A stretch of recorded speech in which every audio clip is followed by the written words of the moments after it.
Imam Syafi'i ini cerita nyata. Imam Syafi'i itu dulu ketika ngaji masih muda itu nggak suka sama guru yang kaya. Kebetulan dia punya guru miskin terus. Namanya Sufyan As-Tsauri, itu miskinnya Masya Allah. Sufyan bin Uyainah juga miskin. Jadi dia miskin, punya guru miskin terus. Sehingga idolanya ya sama guru-guru yang miskin. Suatu saat guru-guru ini menyarankan dia ngaji Imam Malik. Imam Malik itu kaya raya. Itu babutnya Imam Malik kalau diinjek itu mata kakinya tidak kelihatan saking halusnya. Kalah Indonesia lah kalah. Itu Imam Malik tuh gaya. Kalau ngaji di kursi tinggi terus pakai bukhur itu, pakai jubah Arab yang mahal itu. Pokoknya mewah kali Imam Malik. Terus dia mulai ini kiai kok kaya. Kemudian setelah beliau alim tanya, saya harus ngaji siapa setelah ilmu jenengan habis kira-kira gitu. Kata Imam Malik, sudah kamu tidak usah perlu ngaji saya, kamu sudah alim alama. Terus Imam Malik datang ke Baki. Zaman itu Baki itu semacam kayak rentalan ya, semacam Grab lah kalau dulu. Mana kafilah yang mau ke Irak? Ya sudah terus. Oh kita mau ke Irak. Ini antar ke Muhammad bin Hasan As-Syaibani. Itu dibiayai sama Imam Malik. Grabnya ya dibayarin, itu kafilahnya itu ya dibayarin. Imam Syafi'i disangoni surrotan min dhahabin. Jadi satu kepes uang dikasihkan. Itu pernah tak hitung semurah-murahnya itu sekitar 60 juta. Imam Syafi'i mulai mikir, kiai yang saya kritik lomo, sing kiai miskin tak puji, gak pernah ngamal kan, tentu orang miskin kan. Setelah datang ke Muhammad bin Hasan As-Syaibani, beliau itu pakar usul fikih, muridnya Abu Hanifah. Beliau al-usuli, pakar usul fikih. Itu Muhammad bin Hasan As-Syaibani itu kalau ngitung emas, itu di ruang tamu. Uangnya miliaran, emasnya banyak. Dari kota ini dipindah ke kota ini, emas kalau ngitung di ruang tamu. Bukan di kamar, di ruang tamu. Imam Syafi'i tambah kaget. Imam Malik kayak gitu sudah saya soal, malah ini kaya raya.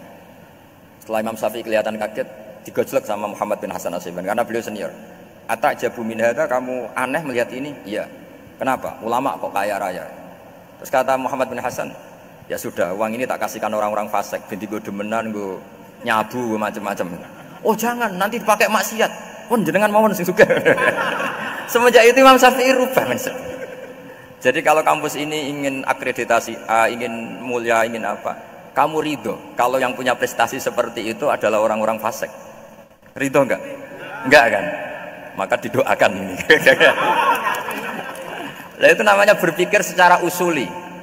Kamu jangan hanya nuruti karena berpikir waroi terus kamu benci kekayaan, benci pangkat, benci apa, enggak bisa seperti itu. Karena pangkat dan kekayaan ketika dikelola secara kesolehan maka akan menjadi energi positif yang luar biasa. Semenjak itu Muhammad bin Hasan As-Syaibani berhasil mendidik Imam Syafi'i. Sampai akhirnya keterusan Imam Syafi'i berpendapat kalau orang Islam bisa bikin rumah tingkat kok punya rumah reot itu haram kata. Akhirnya keterusan. Kalau bisa jadi bupati kok jadi ketua RT juga haram.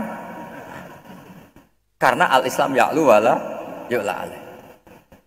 Islam itu luhur bukan bisa diluhurin. Sehingga rata-rata orang Syafi'iyah termasuk kiai-kiai Indonesia itu rata-rata ya agak-agak politikus. Ya agak-agak kedonyan, mungkin sebagian kedonyan tenan gitu. Karena enggak ridho gitu loh. Kalau kesempatan itu dikuasai orang fasik kemudian menjadi kekuatan maksiat. Coba kalau bupati itu orang yang fasik.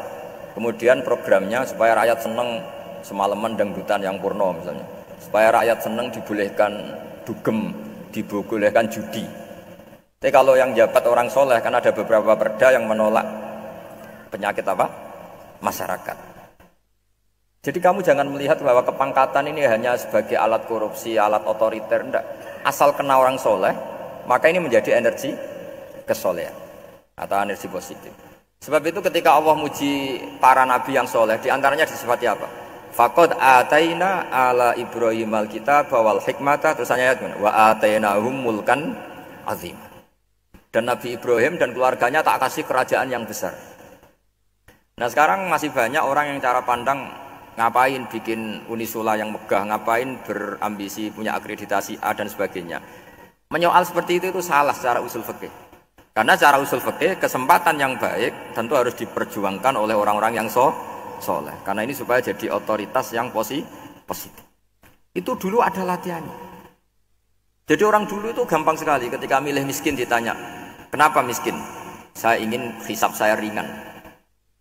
Tapi ketika mereka kaya, yang soleh, supaya harta ini tidak dipakai orang yang nanti dipakai maksiat. Kita misalnya orang soleh kok mau pangkat, karena kita ada ridho, kepangkatan itu dipegang orang maksiat, kemudian menjadi energi maksiat. Begitu juga seterusnya.